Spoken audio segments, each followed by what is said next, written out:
While Russia's pressure on Bakhmut is increasing, the Ukrainian armed forces is putting pressure on Melitopol through Zaporizhia.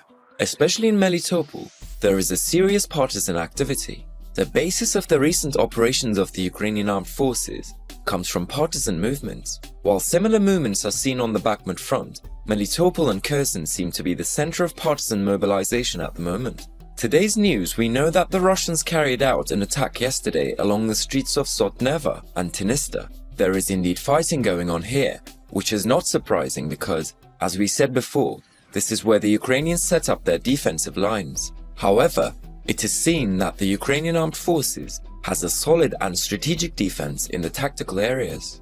Also last night, the Kherson area was attacked by multiple launch rocket systems using several dozen combustible munitions. Residents of the city recorded the moments when the city was hit with these weapons on video. Video footage shows the results of the 9 M22s fire attack on Kherson.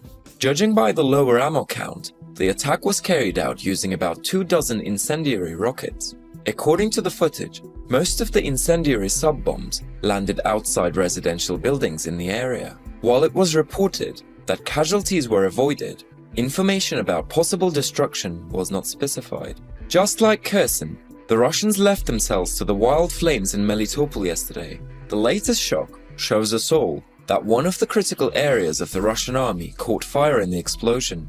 Explosions occurred last night at the Hydromash plant in Melitopol, which was captured by Russian troops.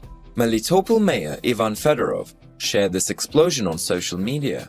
In the statement, it was said that the Hydromash factory, which was seized by the Russian army and later set up by the Russian army, was blown up. Fedorov even used satirical language in his statement and made fun of the Russian army.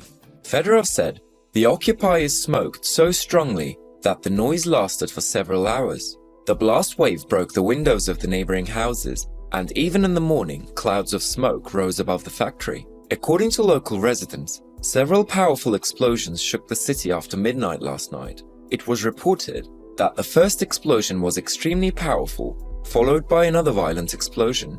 As evidence, residents of Melitopol and its environs posted photos of the explosions on social media. In the photos taken by locals, you can see the results of the explosion that took place in the city. It seems that there was a very strong fire at the scene, and in one of the pictures, you can see traces of a second explosion, but there is no clear explanation from the city and regional authorities yet. Melitopol is very important for both sides of the war right now, but before, the Ukrainian armed forces attacked here using HIMARS missile systems. The current situation of the explosions in the city has not yet been disclosed, and the nature of the destruction and damage caused by such explosions is also unknown.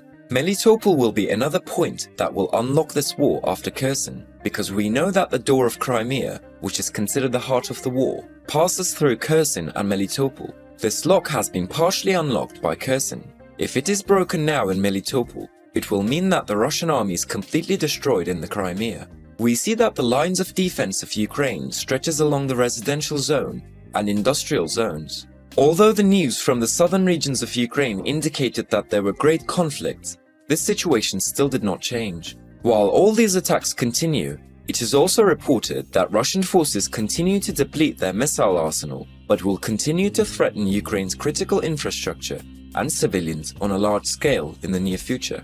On January 6th, Ukrainian Defense Minister Oleksiy Reznikov released an infographic detailing that Russian forces have exhausted roughly 81% of strategic missile stockpiles and 19% of tactical missile stockpiles. Reznikov reportedly has the rest of the pre-war and post-invasion production stocks of the Russian forces. The Russian Ministry of Defense stated that sea-based Kalibr missiles were never run out, while launching a massive series of missile strikes on December 29, 2022. Russian forces last used sea-based Kalibr missiles in Ukraine during the 9th large-scale missile strikes against Ukrainian infrastructure on the 16th of December. Although the Russian military's tactical missile stock is less spent, the S-300 and 3 M55 Onyx missiles are less sensitive systems than the Russian strategic missiles. Therefore, Russian forces may not have used these systems extensively in large-scale missile strikes against Ukrainian critical points. Compared with the pre-war stockpile of the Russian army, Russia's strategic missile production since the start of the invasion of Ukraine highlights that Russia has not mobilized its military industry to support Russian military operations in Ukraine. A country normally increases its production of missiles, rockets and other weapon systems and ammunition before entering a major war, and normally prepare its military industry for war when war begins. Russia did neither. Putin's failure to mobilize Russian industry to support the Russian war effort in Ukraine may have stemmed from fears that further economic cuts could lead to further domestic discontent in Russia, because Western sanctions placed significant restrictions on Russian military industry,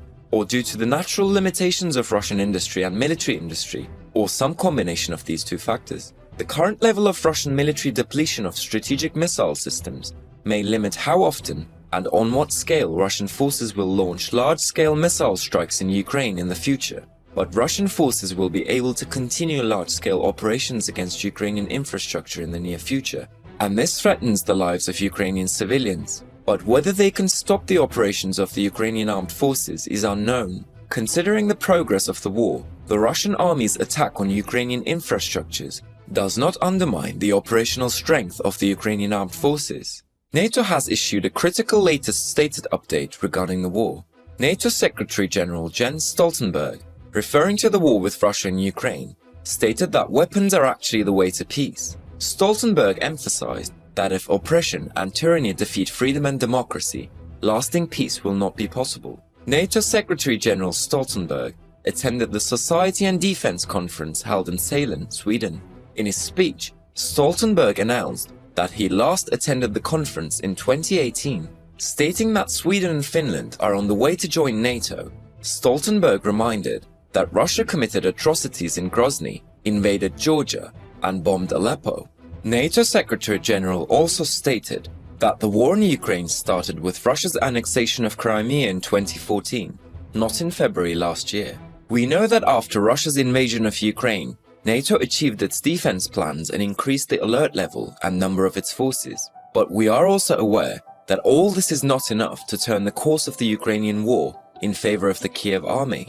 At this point, we come across military and financial aid from Europe and the USA. The latest aid to the Ukrainian army came from Germany. Germany announced that it will send about 40 Marder-type armored combat vehicles to Ukraine, and the necessary military training will be given for this. Government spokesperson Stefan Hebestreit stated that about 40 Marder-type armored combat vehicles are planned to be delivered to Kiev by the end of March. The German spokesperson also stated that the necessary training for one Patriot anti-aircraft missile battery will be given in Germany, but he refrained from evaluating when and through which country the Patriot will be sent.